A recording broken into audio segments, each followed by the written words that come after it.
Sveiki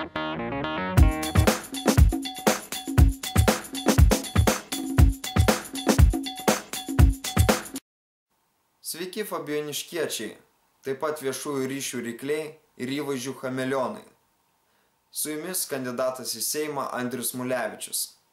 Ši diena prasidėjo nuo žurnalistės iš Info TV skambučio. Pakvietė nusifilmuoti laidoje apie mano 40 dienų kelionę po Fabijoniškių rajoną. Sutikau, nuvykau ir nusifilmavau. Taip pat šiandien teko pabendrauti su 53 gyventojais.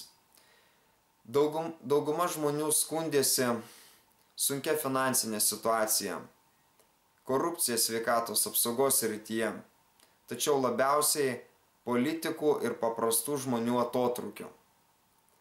Grįžęs namo pasižiūrėjau laidą ir smagiai pakvatojo.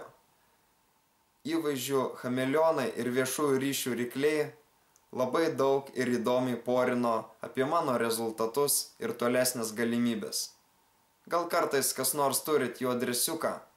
Norėčiau kada, eidamas pro šalį, užsukti ir pas juos ir patikrinti jų viešuosius sugebėjimus akis į akį. Pakeliui pas jus, kandidatas į Seimą Andrius Mulevičius.